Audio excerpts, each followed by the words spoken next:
Good morning students. थोड़ा group 17 यानी halogens की हमने फिजिकल प्रॉपर्टी स्टार्ट कर ली थी।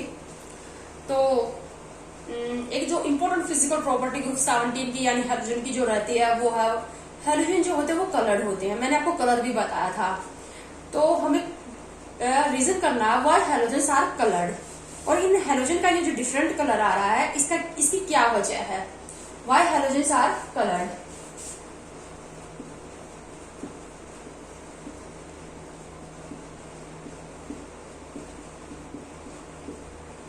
अब कलर मैंने आपको बताया, एक बार फिर से बता देती हूँ। जो फ्लोरीन है, क्लोरीन, ब्रोमीन और आयोडीन, यस कलर फ्लोरीन का कैसा होता है, येलो कलर होता है। क्लोरीन का येलोइश ग्रीन होता है। ब्रोमीन का रेडिश ब्राउन होता है। और आयोडीन वायलेट कलर का होता है। देखा होगा लैब में वायलेट कलर की होती है, आयोडीन सप्लीमेशन करती है। तो ये इनके ये कलर क्यों आए और ये कलर्ड क्यों होते हैं, तो इसका मैंने आपको रीजन बताया जूम मीटिंग में। इसका जो मेन रीजन अगर तुमसे वन वर्ड में पूछ लिया जाए व्हाई हैलोजन आर कलर्ड, तो इसका रीजन क्या करोगे, due to HOMO LUMO transition. Why halogens are coloured, तो इसका जो सीधा सा आंसर आएगा, क्या आएगा answer, due to HOMO LUMO transition. अब ये हम कंसेप्ट समझ लेते हैं। ये होमो का क्या मतलब है, लूमो का क्या मतलब है, होमो-लुमो ट्रांजिशन का क्या मतलब है। Highest occupied molecular orbital, lowest unoccupied molecular orbital. आप लोगों ने 11th क्लास में 4th यूनिट में मोलिकुलर ऑर्बिटल थ्योरी पढ़ी है। तो वहां पर मोलिकुलर ऑर्बिटल थ्योरी ने मोलिकुलर ऑर्बिटल के बारे में बताया कि एटॉमिक ऑर्बिटल्स कंबाइन करके क्या बनाते हैं, मोलिकुलर ऑर्बिटल। जैसे सिग्मा, पाई, है ना, तो मोलिकुलर ऑर्बिटल बनाते हैं, बॉन्डिंग, एंटी बॉन्डिंग। तो वो जो मोलिकुलर ऑर्बिटल है उसमें क्या होंगे, जो हाईएस्ट सबसे ऊपर वाले जो ऑक्यूपाइड मोलिकुलर ऑर्बिटल हैं, सबसे हाई एनर्जी वाले, सबसे ऊपर वाले जो ऑक्यूपाइड मोलिकुलर ऑर्बिटल हैं, उनको बोलते हैं हाईएस्ट ऑक्यूपाइड मोलिकुलर ऑर्बिटल। और सबसे नीचे वाले, सबसे कम एनर्जी वाले जो अनऑक्यूपाइड मोलिकुलर ऑर्बिटल हैं, उनको क्या बोलते हैं, लोवेस्ट अनऑक्यूपाइड मोलिकुलर ऑर्बिटल। तो इलेक्ट्रॉन किसने भरे हुए हैं, होमो में ऑक्यूपाइड है ये, यानी ये इलेक्ट्रॉन से भरे हुए हैं और ये खाली पड़े हैं। तो इलेक्ट्रॉन क्या करता है, इलेक्ट्रॉन एनर्जी लेगा और होमो से लूमो में मूवमेंट स्टार्ट कर देगा। क्या होता है, आप लोगों ने, आपको पता है कि मतलब सेकंड यूनिट में आपने पढ़ा है, बोहर मॉडल ऑफ एटम आपने पढ़ा है। तो बोहर के अकॉर्डिंग क्या होता है, जब इलेक्ट्रॉन लोअर एनर्जी ऑर्बिटल में या लोअर एनर्जी सेल में होता है, तो वहां से अगर इलेक्ट्रॉन हायर एनर्जी सेल में या ऑर्बिटल में जाता है, हायर एनर्जी लेवल में जाता है लोअर एनर्जी लेवल से, तो वो एनर्जी ऑब्जॉर्व करता है। और एनर्जी किस फॉर्म में ऑब्जॉर्व करता है, प्लांक्स क्वांटम थ्योरी क्या कहती है कि जो एनर्जी या रेडिएशन जो निकलती है वो किसकी फॉर्म में निकलती है, फोटोन की फॉर्म में, अचम्यू की फॉर्म में, यानी कि फोटोन को ऑब्जॉर्व करता है। तो सब अगर मतलब क्या है, होमो में है, इलेक्ट्रॉन होमो में पड़ा है और उसको किस में जाना है, लूमो में जाना है। होमो से किस में जाना है, लूमो में जाना है। तो होमो से लूमो में जाने के लिए वो क्या करेगा, रेडिएशन ऑब्जॉर्व करेगा, एनर्जी ऑब्जॉर्व करेगा, एनर्जी या फोटोन, फोटोन की एनर्जी क्या होती है, अचम्यू प्लैंक्स क्वांटम थ्योरी को ऑब्जॉर्व करेगा इलेक्ट्रॉन। लेकिन हमें पता है कि हायर एनर्जी लेवल में इलेक्ट्रॉन अनस्टेबल होता है, तो वो वापस जब लोअर एनर्जी ऑर्बिटल में आता है, इलेक्ट्रॉन है ये, जब ये वापस लोअर एनर्जी ऑर्बिटल में आएगा तो ये रेडिएशन एमिट करेगा। तो ये रेडिएशन जो एमिट करेगा वो भी ई या एच म्यू या HC अपॉन लैम्डा की फॉर्म में रेडिएशन एमिट करेगा, HC upon lambda.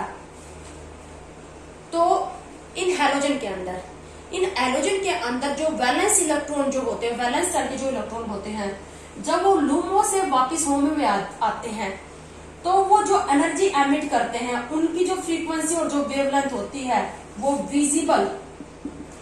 Visible range में आती है।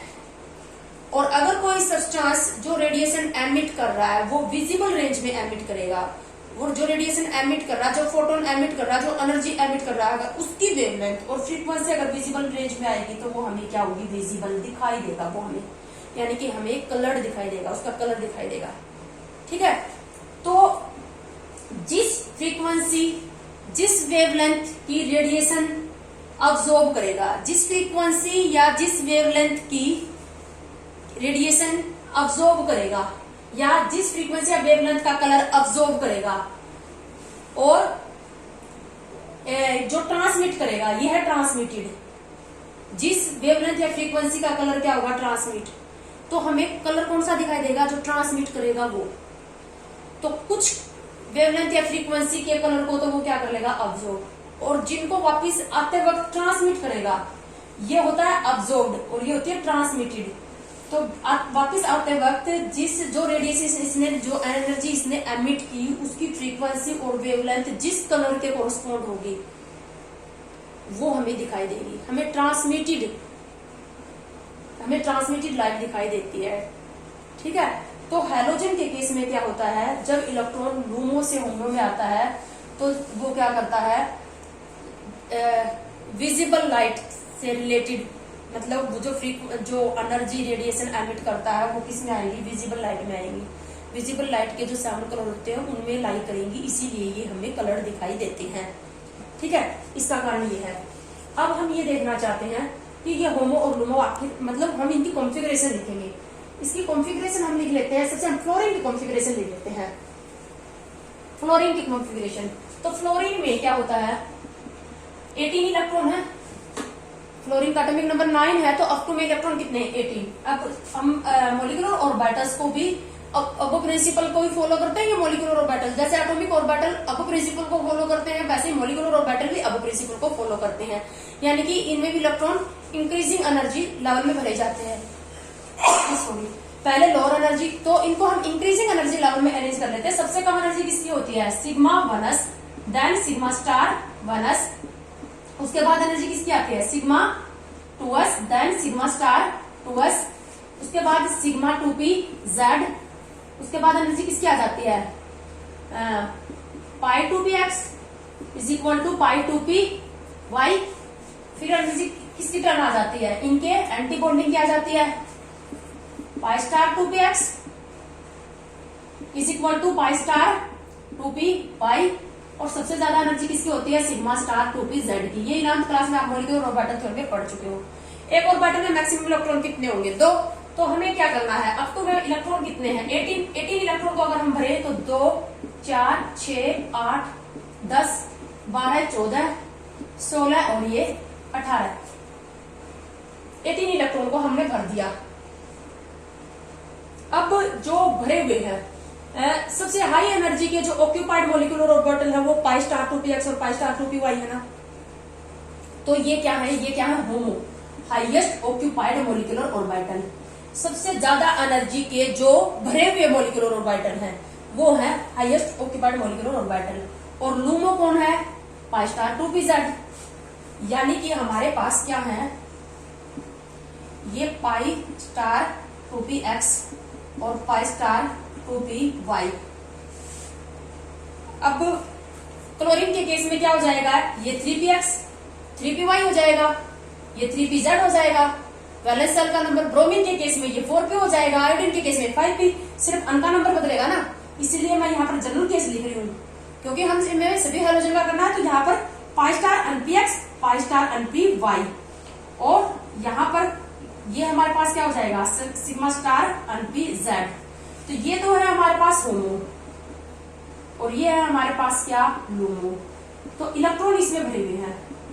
अब इलेक्ट्रॉन क्या करेगा, एनर्जी ऑब्जॉर्व करेगा, और एनर्जी किसकी फॉर्म में ऑब्जॉर्व करेगा, h-म्यू या 80/λ की फॉर्म में ऑब्जॉर्व करेगा, लेकिन यहां से यहां तक जाने में। अब यहां पर चला गया इलेक्ट्रॉन, अब जब ये वापिस आएगा तो ये एनर्जी क्या करेगा, एमिट 80/λ या h-म्यू की फॉर्म में ये एनर्जी एमिट करेगा। ठीक है, अब हमें ये देखना है कि होमो और लूमो में जितना एनर्जी गैप ज्यादा होगा उतनी ही ज्यादा जितना ये एनर्जी गैप ज्यादा होगा उतनी ही ज्यादा एनर्जी, ज्यादा फ्रीक्वेंसी या कम वेवलेंथ वाले कलर को, रेडिएशन को ऑब्जर्व करना पड़ेगा। यस, जिस हैलोजन के होमो और लूमो के बीच में ये एनर्जी गैप कम होगा, अगर ये एनर्जी गैप कम होगा तो कम एनर्जी की रेडिएशन ऑब्जर्व करेगा, और अगर एनर्जी कम होगी तो फ्रीक्वेंसी भी कम होगी और वेवलेंथ क्या होगी, ज्यादा। ठीक है। और बेटा अगर कोई सब्सटेंस कम एनर्जी या कम फ्रीक्वेंसी की रेडिएशन ऑब्जर्व करता है तो ज्यादा फ्रीक्वेंसी और ज्यादा वेवलेंथ की रेडिएशन वो एमिट करता है, रिवर्स होता है। अगर कम एनर्जी की रेडिएशन इसने ऑब्जर्व की तो जो ट्रांसमिटेड एनर्जी होगी वो क्या होगी, जो ट्रांसमिटेड रेडिएशन की एनर्जी होगी वो कम होगी। ये कंप्लीमेंट्री होते हैं एक दूसरे के। अगर ज्यादा एनर्जी की रेडिएशन ऑब्जर्व करेगा तो कम एनर्जी वाले रेडिएशन को एमिट करेगा, ज्यादा फ्रीक्वेंसी वाले रेडिएशन को ऑब्जर्व करेगा तो कम फ्रीक्वेंसी वाले रेडिएशन को एमिट करेगा। रिवर्स होता है ये। जो कलर ऑब्जर्व करता है और जो ट्रांसमिट करता है वो एक दूसरे के कंप्लीमेंट्री कलर कहलाते हैं। और कंप्लीमेंट्री कलर को याद रखने के लिए आपने एक नेल्सन व्हील किया होगा। एक व्हील होता है नेल्सन व्हील जिसको बोलते हैं। देखो हमारे पास जो विजिबल लाइट में जो 7 कलर होते हैं उनको हम VIBGYOR से बिग जोर से लिखते हैं ना, violet, indigo, blue, green, yellow, orange, red, VIBGYOR से। किसके अकॉर्डिंग रखे हुए हैं ये? वॉयलेट की फ्रीक्वेंसी और एनर्जी सबसे ज्यादा है और उसकी वेवलेंथ सबसे कम है। रेड में रिवर्स है। तो जब हम वॉयलेट से रेड की तरफ जाते हैं तो वेवलेंथ इंक्रीज होती है और फ्रीक्वेंसी घटती है।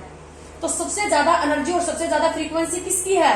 वॉयलेट कलर की। और सबसे कम एनर्जी और फ्रीक्वेंसी, सबसे कम एनर्जी, सबसे कम फ्रीक्वेंसी और वेवलेंथ सबसे ज्यादा किसकी है? रेड, इसकी रेड कलर की। तो अगर होमो और लूमो के बीच में जिस हैलोजन के होमो और लूमो के बीच में एनर्जी गैप ज्यादा होगा तो वो ज्यादा एनर्जी, ज्यादा फ्रीक्वेंसी या कम वेवलेंथ वाले रेडिएशन को क्या करता है? ऑब्जर्व करेगा और एमिट करेगा कम एनर्जी, कम फ्रीक्वेंसी और ज्यादा वेवलेंथ को। ठीक है। तो ऑब्जर्व्ड और ट्रांसमिटेड एक दूसरे के कंप्लीमेंट्री कलर होते हैं और कंप्लीमेंट्री कलर को हम लिखेंगे नेल्सन व्हील से। ये नेल्सन व्हील मैं बना रही हूं यहाँ पर, इस तरह से बना लेंगे हम। एक सर्कल बनाया हमने, वॉयलेट और इंडिगो को एक साथ रखा, VIBGYOR।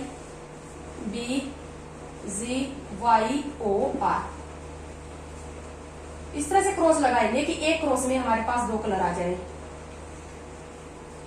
2 कलर एक दूसरे के अपोजिट आ जाए। तो इस तरह से बेटा ये नेल्सन व्हील हमने बना लिया।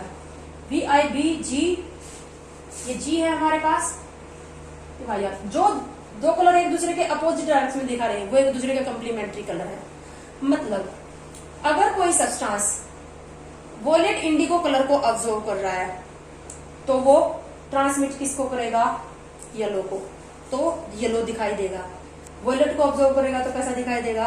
येलो। या येलो को ऑब्जर्व करेगा तो कैसा दिखाई देगा? Violet indigo. ऑरेंज को ऑब्जर्व करेगा तो ग्रीन, और ग्रीन को ऑब्जर्व करेगा तो कैसा दिखाई देगा? ऑरेंज। रेड को ऑब्जर्व करेगा तो कैसा दिखाई देगा? ग्रीन। या ग्रीन को ऑब्जर्व करेगा तो कैसा दिखाई देगा? रेड। इस तरीके से आप याद रख सकते हो। अब यहाँ पर आ जाओ। अब हमें ये देखना है कि फ्लोरीन येलो कलर का है जबकि आयोडीन कैसा? वॉयलेट कलर का है। फ्लोरीन येलो कलर का है और आयोडीन जो है वो वॉयलेट कलर का। तुमसे ये पूछ लिया जाए तो इसका क्या रीजन है? अन की वैल्यू इस होमो और लूमो के बीच में, यानी कि लोअर एनर्जी ऑर्बिटल और हायर एनर्जी ऑर्बिटल के बीच में ये जो एनर्जी गैप है, ये एनर्जी गैप सबसे ज्यादा किसमें है? F2 में। फ्लोरीन में सबसे ज्यादा है ये एनर्जी गैप। सबसे ज्यादा जो एनर्जी गैप है होमो और लूमो में वो किसमें है? फ्लोरीन में। इससे कम क्लोरीन में है, इससे कम किसमें है? ब्रोमीन में, और इससे कम किसमें है? आयोडीन में। कैसे? अन का जब नंबर बढ़ता है तो एनर्जी गैप कम होता जाता है। ऐसा आपने स्ट्रक्चर ऑफ एटम या हाइड्रोजन स्पेक्ट्रम में पढ़ा होगा। जैसे हम इस तरह से हाइड्रोजन स्पेक्ट्रम में ये एनर्जी लेवल बनाते हैं तो ये अन की वैल्यू क्या हो जाएगी? 1, अन की वैल्यू क्या हो जाएगी? 2, अन की वैल्यू क्या हो जाएगी? 3, ये अन की वैल्यू क्या हो जाएगी? 4, ये अन की वैल्यू क्या हो जाएगी? 5। तो बेटा जैसे जैसे अन का एनर्जी लेवल का नंबर बढ़ेगा वहां पर एनर्जी गैप कम हो जाएगा। फर्स्ट और सेकंड में एनर्जी गैप ज्यादा होगा, सेकंड और थर्ड में एनर्जी गैप कम होगा, थर्ड फोर्थ में एनर्जी गैप और भी कम होगा। इनमें एनर्जी गैप कम होता जाएगा। तो अन की वैल्यू देखो, क्लोरीन में अन की वैल्यू है 2, क्लोरीन में अन की वैल्यू 3 है, इसमें 4, इसमें 5 है।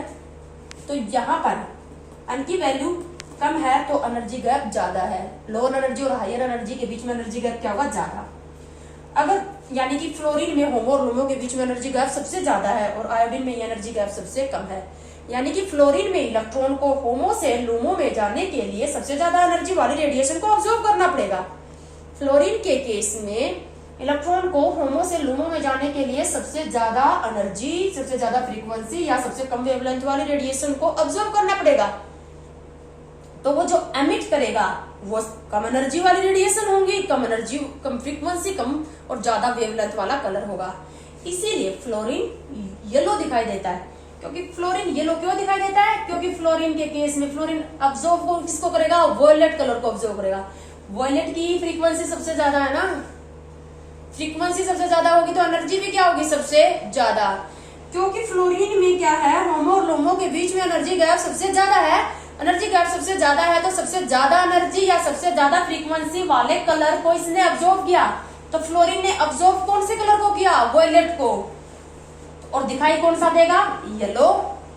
इसका ट्रांसमिटेड कलर येलो दिखाई देगा। अब आयोडीन में ये एनर्जी गैप सबसे कम है। आयोडीन के होमो और लुमो के बीच में, क्योंकि इसकी एन की वैल्यू 5 है, तो आयोडीन के होमो और लुमो के बीच में ये एनर्जी गैप सबसे क्या होगा, लो। अब एनर्जी गैप लो होगा तो लो एनर्जी, लो फ्रीक्वेंसी वाले रेडिएशन को ऑब्जर्व करेगा। तो येलो को ऑब्जर्व करता है आयोडीन। आयोडीन के केस में किसको ऑब्जर्व करता है, ये आयोडीन किसको ऑब्जर्व करेगा, येलो को ऑब्जर्व करेगा। अब दिखाई कैसा देगा, वॉयलेट दिखाई देगा। ठीक है।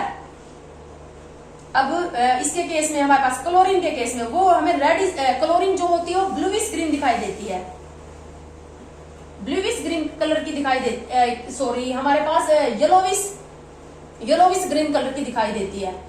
तो येलोविश ग्रीन कलर,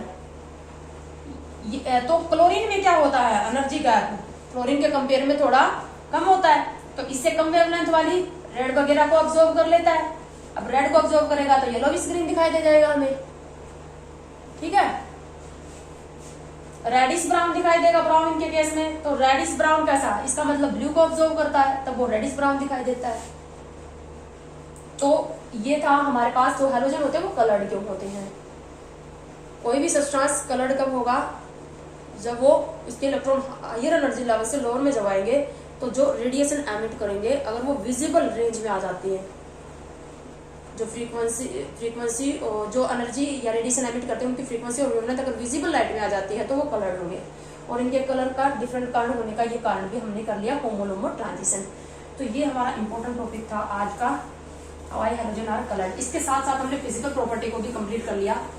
हैलोजन की ये थी हमारे पास फिजिकल प्रॉपर्टी। केमिकल प्रॉपर्टी जो होंगी वो हम नेक्स्ट वीडियो में या जूम मीटिंग में डिस्कस करेंगे। जूम मीटिंग को अटेंड कर लिया करो तुम लोग, जूम मीटिंग में आगे का सिलेबस चल रहा होता है। तो नेक्स्ट जो हमारे पास जो भी टॉपिक हमारे पास वीडियो लेक्चर होगा या जूम मीटिंग होगा उसमें हम केमिकल प्रॉपर्टी स्टार्ट करेंगे।